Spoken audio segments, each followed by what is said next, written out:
such as this, and looking remarkably relaxed there, isn't he? Aaron Canet. I think he just about blinked there at one point while we had him on screen. Certainly clear with that particular father and daughter here to support.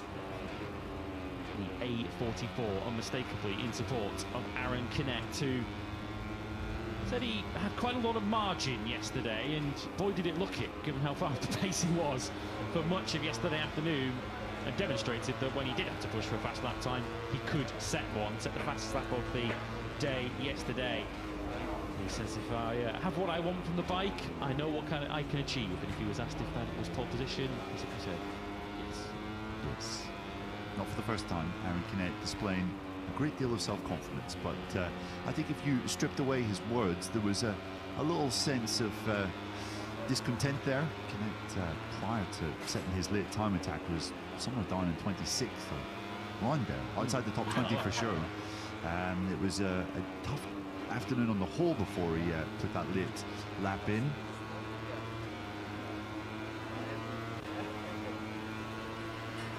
As we're just listening to Jake Dixon chatting to Lucio Nicastro, his crew chief, to his left. Dixon had a good day yesterday as well, ended up in third. But yeah, just going back to Canet, he was saying that still having some issues with stopping the bike and braking stability. That was his big hindrance yesterday, and he still feels that some big improvements they can make in terms of rhythm, so it'll be a really important section this for Canet to work with his Fantic racing team. I don't want to get ahead of myself, but looking through yesterday afternoon, I think this rider here is potentially the strongest out of everyone in Moto2. I think the two riders who certainly would be duking it out for that particular honour are within the same garage, Senna Regis and his teammate, championship leader Emmanuel Gonzalez. Gonzalez, first of all, did describe yesterday as a difficult day, although he said his main focus wasn't on a fast lap, it was on race rhythm, and the riders are in a sort of halfway house here. They're in a bit of a no man's land, in that of course they need to try and focus on qualifying, getting themselves up the grid, because it is so important to start as far forward as possible.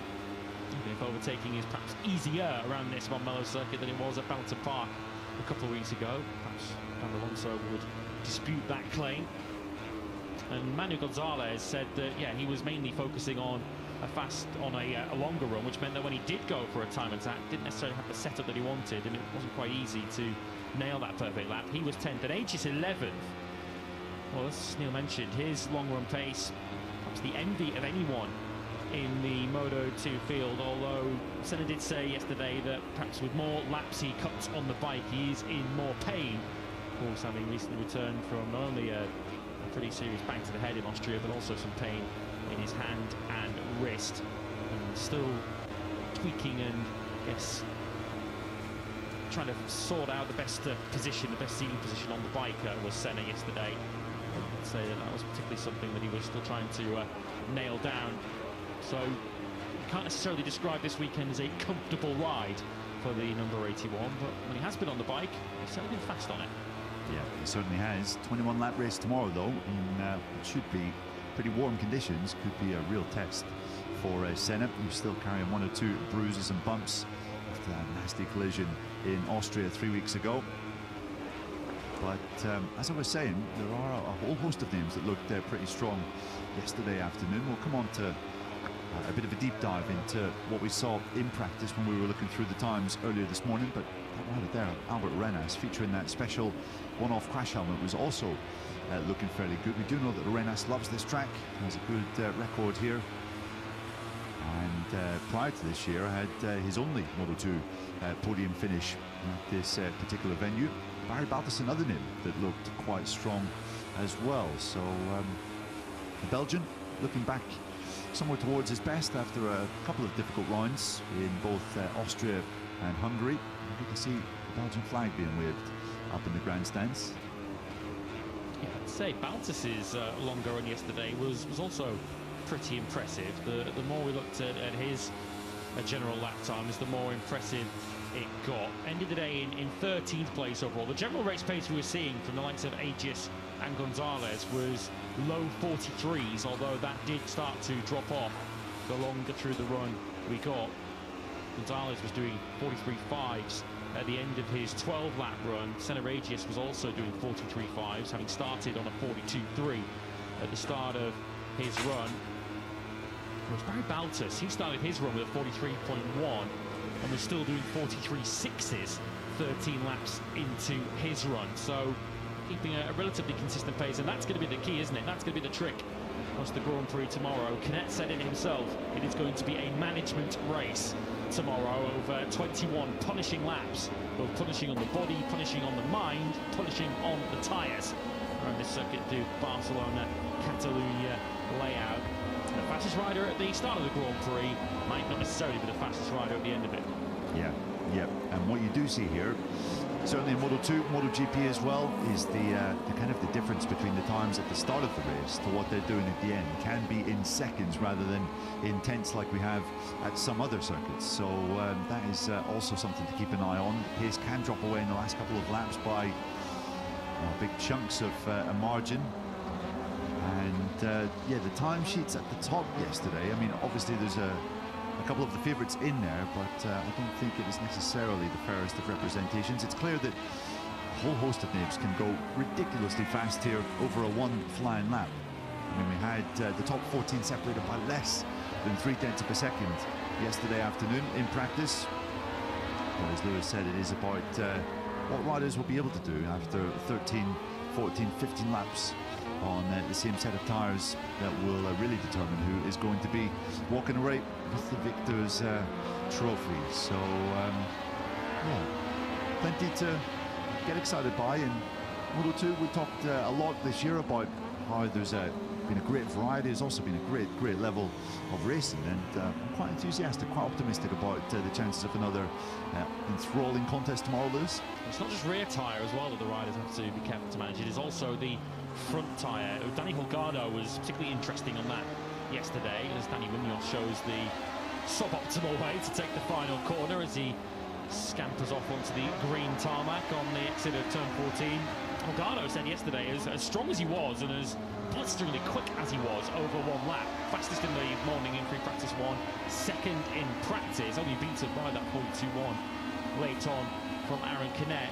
But Holgado said that his front tyre was finished after just 5 laps of his run, and when we were looking at the lap-by-lap analysis of Holgado, the effect that had on his lap times was stark. Yeah, it really was. Holgado at the start of the session was lapping consistently in the 1-minute 42s, which explains how he was so high up in the timesheets. But literally, from one lap to another, he went from the 42s down to the 47s as he got to grips with the fact that his front tyre was behaving quite differently to the start of the session. And indeed, our eagle-eyed camera then down in pit lane showed us a really interesting shot just after that first run, where Danny Holgado's front tyre was completely mangled, and there is a moment for Danny Munoz. Has he had a crash? He had a bit of a scary moment. I think you can see on the back of his leathers that he has been down the road. Turn 5 is a corner that catches out several. It's caught out the very best of MotoGP over the years. Just think back to last year, and that's the classic one when temperatures are slightly cooler. As I say, we're not even at 9:30 yet on this Saturday morning in Montmello. Left-hander braking on a little bit of an angle on the way into turn number 5. It didn't look as if Munoz got to the point where he was carrying much angle at all, though, did he? Straight up and down braking by the looks of that, given where he's ended up in the gravel trap and how far the bike has careered in to the gravel trap. Of course, around this Montmello circuit, the first part of the lap, you go right through turns 1, 3 and 4, and generally, particularly when conditions are cooler, it's the lefts of turns 2 and 5 that the riders need to pay particular attention to. Yeah, so the first of the day down at turn 5 in Moto2. Let's hope it is the last. Danny Munoz having a pretty painful crash by the looks of it, and well, just 25 minutes of this session left. I would be amazed if his IO mechanics are able to get his bike completely repaired and ready to go out again. It's a shame because, as we saw at the top of the broadcast, Munoz had a really strong day yesterday, ending practice in 4th, and had decent speed as well, with able to lap 1-minute 42s pretty comfortably over 5-6 lap runs. Didn't see anything longer from him than that, but is a less than ideal start to his day. Well, we were speaking about Danny Holgado having a brilliant day yesterday. It was a real day of contrasting fortunes for the Aspar boys. David Alonso down and outside the top 14, 23rd for the victor 2 weeks ago in Hungary. And Alonso yesterday was really interesting, just talking about some of the struggles that he's been having adapting to a Moto2 machine around this track. He was just saying that it's really not about, there are some seriously heavy braking zones on this track. Think of turn 1, turn 4, turn 5, turn 10, but really it is about not braking too aggressively and being able to let the bike flow into the corner, carry a decent amount of corner speed. And he was really having to learn how to do that. And there was a couple of places in particular where Alonso was just miles off the fastest riders. Sector 2 in particular, he was outside the top 20 in the sector times there. And that, I think, is potentially a new... It's 3,000ths of a second outside it from Danny Holgado. He's essentially matched the fastest ever Moto2 lap around this Montmello circuit set by Sergio Garcia last year. There is absolutely no problems with Danny Holgado's single lap pace. He's a genuine favourite for pole position later on. Whether that will be able to convert into a result tomorrow, well, time will tell. But as far as his teammate is concerned, as you say, his problems quite surprising in many ways. It was interesting to hear him talk about how this track doesn't particularly suit him, because he is unbeaten across his Moto3 career. 3 victories around this circuit. Of course, his 2023 win was in a chaotic, to put it mildly, final lap battle with Jaume Masia, David Munoz and others. His 2 wins last year were relatively comfortable by the general standard of Moto3. He did say in this morning session that he was going to go out there, try and follow somebody, and try and understand the best lines to take around this circuit. And looking on the timing screen, he's trying to work out where he is on track. He's up behind Aaron Canet, so I guess if you are trying to work out the best lines to cut around this Catalunya circuit, follow the rider who was fastest yesterday.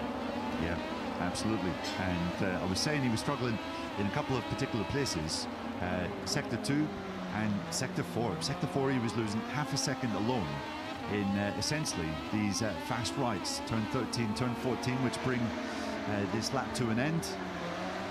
Really struggling to find the right line and to carry sufficient corner speed through the corners. So Alonso was having a big old struggle, and just when we kind of thought that he's completely worked out this Moto2 thing, there are still certain conditions and certain tracks which maybe just do not fit absolutely perfectly to David's riding style. So I think yesterday was a bit of a shock, a bit of a reality check, but still early in the weekend to be writing him off completely.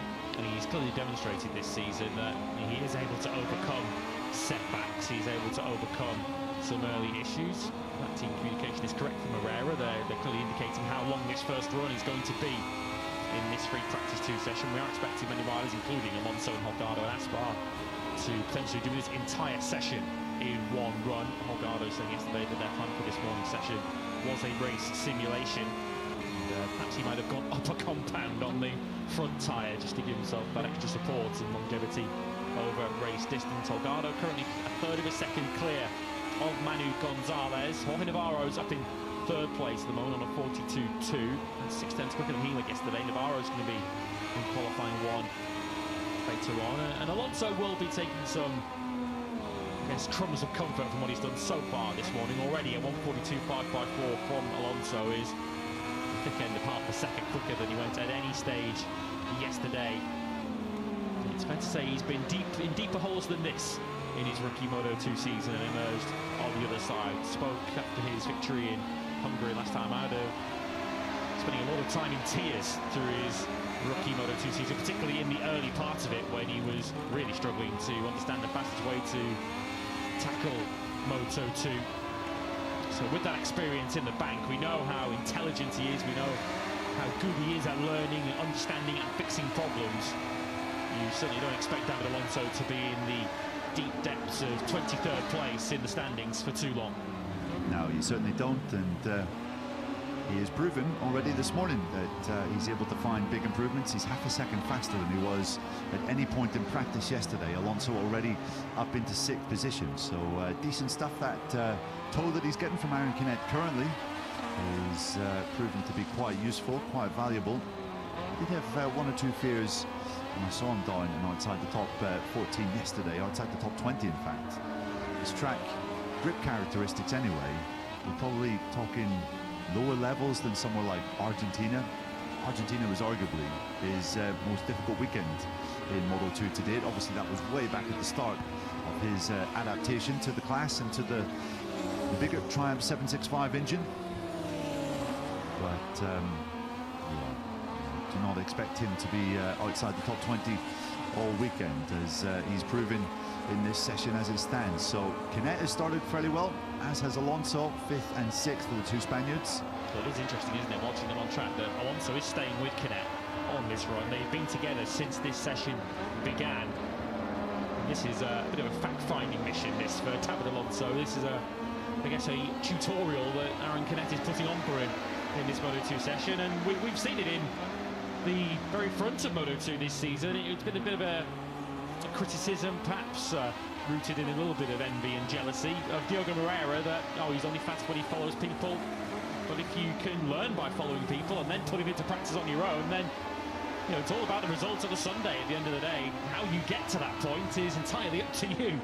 And David Alonso has demonstrated that he doesn't necessarily always take the obvious and easiest route to victory in his Grand Prix career. A maiden Moto3 win came from 28th on the grid, and a maiden Moto2 victory came from 11th at the end of the first lap on one of the hardest circuits on the calendar to overtake at Balaton Park. So David Alonso not afraid of a challenge. Yeah, certainly not, and he has enjoyed some brilliant comeback performances so far this year. You think back to Bernot as well, when he qualified 20th, came through and finished in 10th.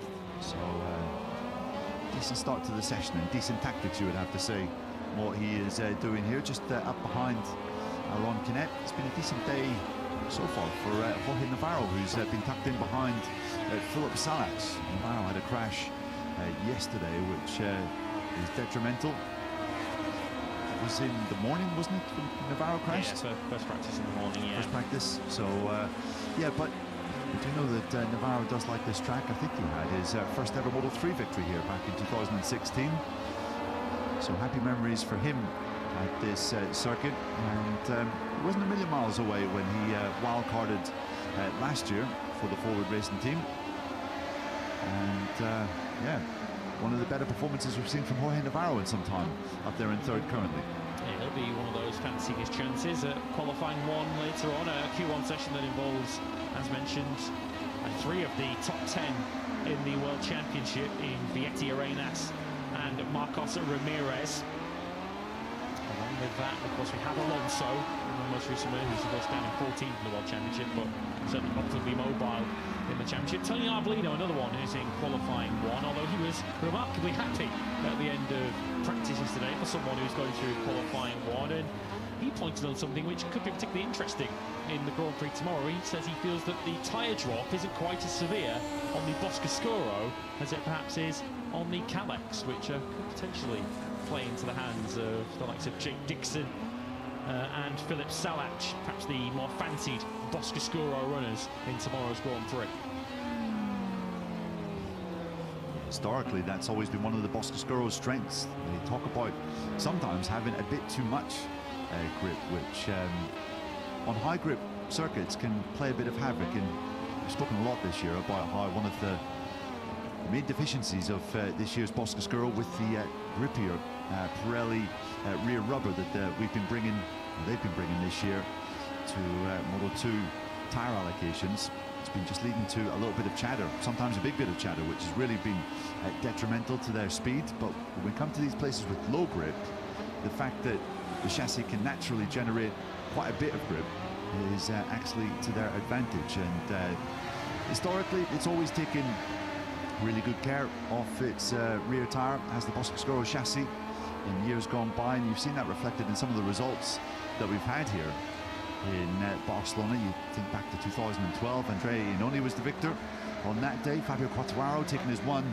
and only Moto2 victory here in 2018 on a Boscoscuro chassis, or a speed-up chassis as it was known then, and we very nearly had a Boscoscuro 1-2-3 in the first of the 2 races that we had at this circuit last year, when Aigura led home his teammate Sergio Garcia.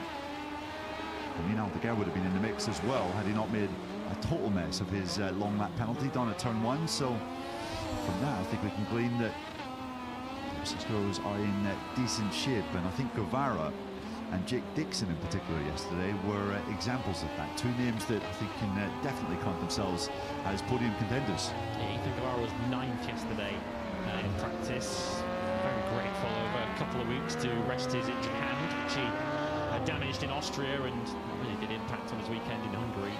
Pain so severe that he decided, once he'd taken as many trips through the long lap penalties, he'd done laps without it in the race in Hungary, that he was better off just resting his body, not putting himself at any further risk in the Grand Prix, having jumped at the start. Guevara said yesterday that he's particularly comfortable with the front end, said he's got a level of confidence with the front end where he can really break late and break as late as he wants, particularly into parts of the circuit such as this, into turn 1, when you're breaking down even on his Moto2 bikes from around about 285 kilometers an hour down to just below 100 Ks. And yeah, Guevara, you know, he's only a fast starter, but he's particularly good at picking his way through the opening laps and gaining places on the first. That was what he did in Hungary. It wasn't the jump start that rocketed him up the order. It was his ability to navigate his way through some of the mayhem at turn 1. And of course, this is one of the longer runs to turn 1 of the Grand Prix calendar. It's the grid, which is right outside our commentary box window, just by the finish line. It's a run of a good 600-700 meters down to the first corner here, where we generally find quite a bit of trouble when the entire pack gets there. Yeah, definitely one of the scarier first corners that we have on the calendar. We've seen a couple of scary moments in MotoGP there since we've been coming here. And Manny Gonzalez comes in and debriefs with his crew chief. Not quite able to pick up exactly what he was saying just there, but looks to be reasonably happy. Manny Gonzalez currently in second with a 42.178, his fastest time. That is his fastest time of the weekend so far, by over 1/10 of a second. And just looking at some of the times we can see him, continuing to do decent lap times in the 42s, and David Alonso just about keeping in touch with him, maybe 1 or 2/10 of a second slower, but certainly this is at a faster pace than anything we saw from Canet yesterday afternoon. And I think what we might have to start doing in this Practice 2 session is revising our expectations that Holgado's only strong over 1 lap, because this is a much better run from Danny Holgado than we saw from him yesterday. Reminder, well, you can see it on the screens, his fastest lap of the session, which he set right at the beginning of the session, was a 1:41.897. He's just, as you can see now on screens, that's his 10th lap of the session now he's completed. So we're now knocking on for half race distance, and he's still doing a 1:42.384. A drop off of only half a second over the course of a 10-lap run now for Holgado. I think, certainly reading between the lines from what he said yesterday, he's I think gone from the softer front tyre to the harder front tyre for this morning's session, and certainly a greater level of consistency in terms of lap times than we saw at any stage from Holgado yesterday. Yeah, absolutely. So Holgado potentially another name to throw into the mix. Just having a quick look, Lewis, at what we saw yesterday afternoon in the first or second runs in the practice session, when riders were out trying to do maybe 11-12 lap runs, trying to look out for the riders lapping in the 42s or 43 lows, so that's 1:43.5 or less. And the rider with the most of those laps that I could see, Senna Agius, managed to do 7 in that category. Then we had Danny Munoz, Manny Gonzalez and Barry Baltas doing 6, Albert Arenas and Celestino Vietti doing 5, and then Salac, Holgado, Dixon and Ortola all doing 4. But I guess that doesn't really tell the full story, because what you're looking for is rhythm a little further down the line when tyres are 15-16 laps old. So I think we're going to have to reserve judgment maybe until the end of this session. We might get a bit of a clearer picture just where everyone is at. But certainly yesterday afternoon, those riders, in terms of consistency, were the names that were jumping out from the page. Yeah, and I was looking at Diogo Moreira's pace as well, because we so often see him just take a step forward when it truly matters in the weekend. Moreira currently 8th in this session on 1:42.6. His actual lap times might not necessarily compare favourably thanks to the likes of Aegis, Gonzalez and Baltus, who was another who I thought was particularly strong yesterday. But if you look at the actual spread of his lap times, there's not a great difference between his fastest and his slowest. He was doing a 43.3 at the start of his run, then back to a 43.6, and then the bulk of his lap times are all between a sort of 43.6 and a 43.9. He was able to hold a very consistent pace yesterday, was Moreira, and we can generally trust with the Brazilian that he can find a few tenths when it truly matters in the race. Once the lights go out and the incentive of points and podium trophies are up for grabs, Diogo Moreira does move his pace quite a long way forward, quite a long way lower than it generally is in practice. So I think Moreira is a name that we shouldn't discount when we get to the Grand Prix tomorrow. But it is going to be so fascinating, because we are talking about a situation where the riders who have the best race rhythm might not be able to switch it on over an outright qualifying lap. As I say, you're not trying to find that compromise in terms of setup that gets the tyres fired up, because Danny Munoz said yesterday that these tyres around a circuit such as this, they're good for 1 or 2 at the most fast flying laps in qualifying. And once you get past that point, you've lost the best of the rubber, and you're not going to be able to improve on your qualifying time. So you need a setup that's going to fire those tyres up. But in the race, you need a setup and a bike that's going to be kind to the tyres and get them over 21 laps. So yeah, you might find later on in qualifying the best rider with the best rhythm starting 3-4 rows back on the grid. Yeah, and then you're in particular danger because you might have to use a bit too much of your tyres in the early laps to try and get up towards the front of the field. We saw that with Pedro Acosta in his championship season back in 2023. The race here qualified pretty largely by his standards that year, and was up fighting for the victory at the halfway point, but then it quickly became apparent that he had just used up too much of that rubber to get there, and really started suffering in the final 7 or 8 laps or so. So it is one of the more intriguing battles that we have this year. The circuit of Barcelona-Catalunya always throwing up a couple of interesting challenges. And just looking at some of the times coming in, again, we're seeing Daniel Holgado continuing to lap in the mid 1:42s, which is seriously fast rhythm. For comparison, Aaron Canet and David Alonso are now lapping in the low 43s. So Holgado half a second faster per lap at the moment than the likes of Canet and Alonso. Yeah, and I haven't seen him come in the pits at any stage in this session for pressure, but this is the same tyres that he was on when he left the pits 22.5 minutes ago.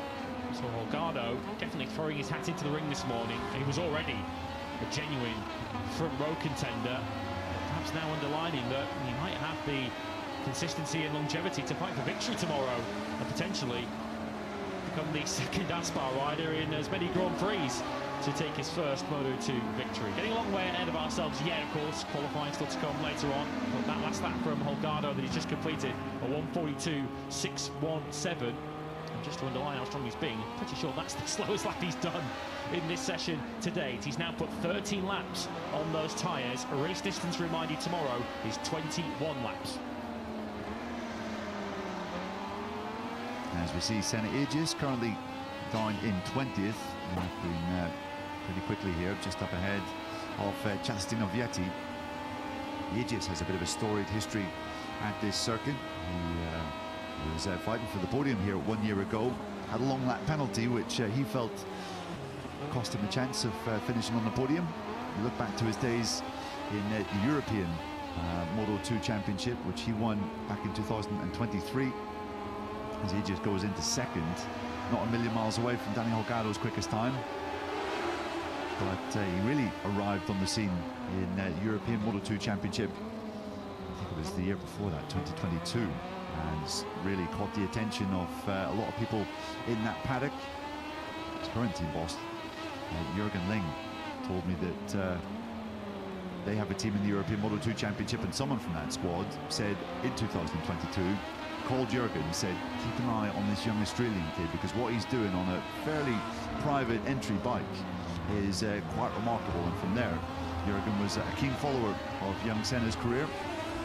He's currently showing why he deserves that, just 0.02 of a second from the fastest time of this morning. So good stuff from Aegis here, good late run, Holgado now down into the 43s. Disastrous lap times now from the number 27. Really taking his foot off the gas. Yeah, has he now finally hit that cliff in terms of tyre performance? We'll see perhaps if he does the same on this lap. Perhaps had to navigate his way through a little bit of traffic, which Dixon is here. That's Eric Fernandez. He's just coming past, if you're unaware of the number and the colour scheme. The unmistakable colours that represent Hector Faubel and the 55 squad that Junior GP viewers will know all about. And Fernandez wildcarding this weekend, although he does have to serve a long lap penalty in tomorrow's Catalan Grand Prix after taking out wildcard Milan Pavlec in the Czech Grand Prix back when Fernandez was a MSI substitute. It's Unai Razray who fulfills that position now. So Fernandez will have to take a long lap penalty in tomorrow's 21 lap Catalan Grand Prix. Subject to riders perhaps here who have been recently. Mario Aggi, of course, making his return. Here he is on the 64, just coming through the front of the picture there at the inside of Adrian Huertas. Aggi up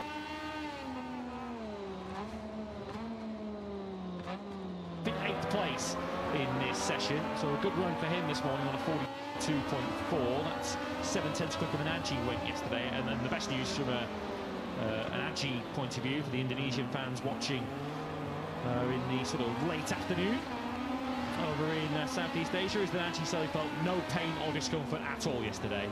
Of course, having had that shoulder operated on after several dislocations earlier on in the season. So it does certainly appear at this stage as if Aggi is back for the long term now in 2025. Yeah, good news for Indonesian fans. It was really difficult timing for Mario to step away, have that shoulder fixed when he did, because he was in the midst of some of his best performances that we've ever seen him make in Moto2, including his best result in round 3, 9th place. Highest ever finish, wasn't that, for an Indonesian rider in Grand Prix racing? So up until then, Aggi was going very well indeed. Colin Fair having a decent late run here going through turn 14. Full commitment there from the number 95 as he comes across the line, told that 3 minutes are remaining, and they are putting together another fairly solid weekend here, just like we saw 2 weeks ago in Hungary. Celestino Vietti up into 3rd. I think we're going to see a bit of a Celestino Vietti weekend here, Lewis. I can feel it in my bones. Outside the top 14 on Friday, comes through Q1, has a decent qualifying. Maybe the Italian is in the mix for the podium tomorrow. It just has that feel to it, doesn't it? Yeah. I might have just invented this fact in my head, so if those of you who have access to MotoGP.com might be able to prove me otherwise, but wasn't he in qualifying one that weekend he won here? In 2022, came through Q1 and then still ended up winning the Grand Prix. At a point, of course, when he was leading the World Championship, as Dani who's in his civvies, so his session very much over with a motorcycle that will need waiting and waiting for him to finally get himself onto front running pace, and that moment never came. Yeah. He's now in his 5th season in Moto2, and essentially the character of his weekends hasn't dramatically changed or shifted in that time. He still is so difficult to read. Still a rider that saves his best for a Sunday. So Vietti enjoyed a decent morning here in the Barcelona sun. His squad has had some exceptional triumphs here in years gone by. Iowa squad has been absolutely untouchable on certain occasions here. Won races with Johan Zarco back through the years, as well as Alex Remy Gardner as well. You just see Vietti getting a little crossed up going down into turn 1, manages to keep it in at the apex as he comes round there. Just trying to see no real improvements here on our timing screens towards the end of the session, but because this session obviously doesn't count to who goes through into Q1 or Q2, that is not necessarily a surprise. Riders probably working on some longer runs, some slight alterations to their setup in these final minutes. David Alonso potentially among them. We saw him trailing Aaron Canet for a lot of this session. I think he'll be pretty happy though, generally speaking, with how this has gone. As I said previously, half a second of an improvement in terms of fastest lap time, and certainly his rhythm looked a lot more promising than it did yesterday. Aaron Canet has just gone across the line for reference, so as Alonso goes across the line now, that gives you a bit of an idea as to how much space ultimately Canet has put into Alonso during this session. Danny Holgado, for those that are wondering, has gone across the line a moment ago, so he's got one more lap to go, and he's still doing 1:43.2. So just give you a bit of an idea of the drop-off in pace. He's going now about a second and a quarter slower than he was right at the start of the session when he matched the all-time lap record of Sergio Garcia. Daniel Holgado, I think, has demonstrated enough in this 30-minute pre-practice 2 session to suggest that he is very much a contender, not just for pole position, but for Grand Prix victory here. Yeah, we saw Danny put it on the front row back in Austria, and he went on to finish in second place in that Grand Prix. So we see him go one better. We've had how many pole sitters in Moto2 this year? We have had 5 different pole sitters this season, but 8 different winners. Yeah, so Daniel Holgado could be adding his name to that mix later today. Because Holgado has started for a pole position this season back in Austria, but of course didn't take pole position. That went to Manuel Gonzalez. Gonzalez has 6 poles this season. Diogo Moreira, he has 4. Jack Dixon has those 2 pole positions that he's taken. There was one right at the beginning of the season and one much more recently in wet conditions at the Sachsenring, and 1 pole position apiece for the Fantic pair of Aaron Canet and Barry Baltus.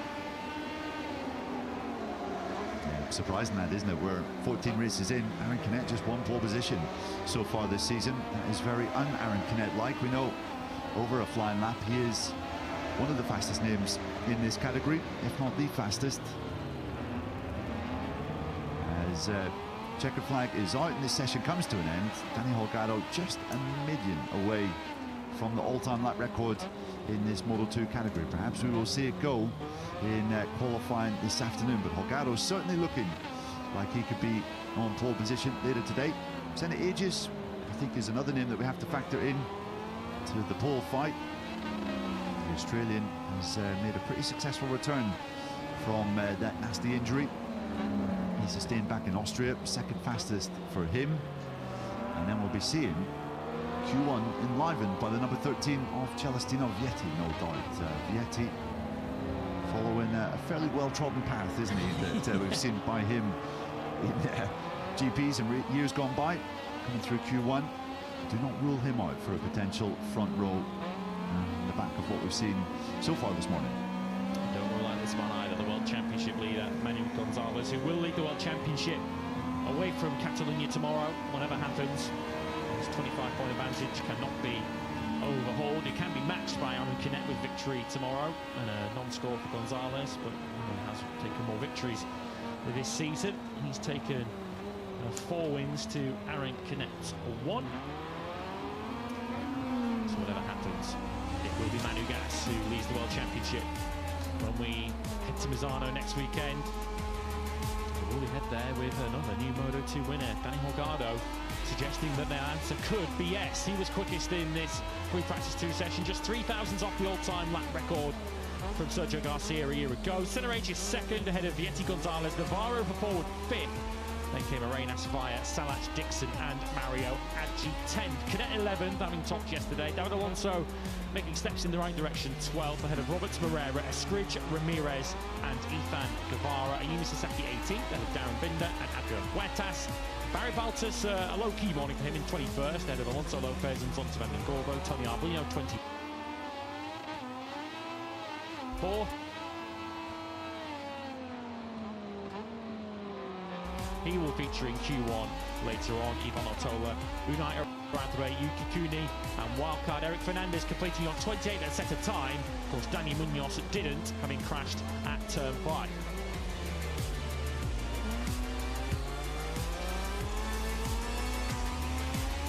What an impressive morning that was for the 27. Having seen 1 rookie in Aspar colours triumph in Hungary. Could Daniel Holgado do the same this weekend?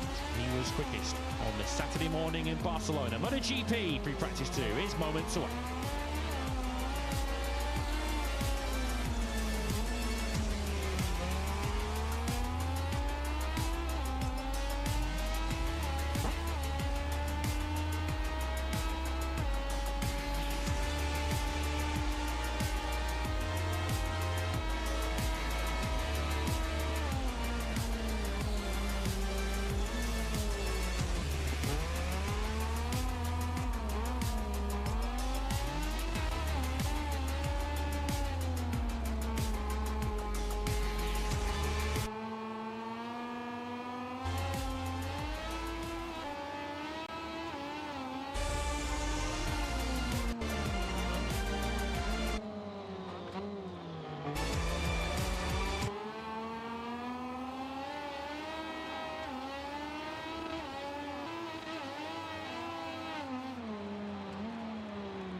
To consider here when we come racing in Catalunya.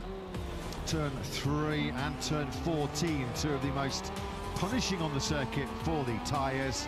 Always late drama at that turn at number 14 as KTM came out of the trap strong yesterday.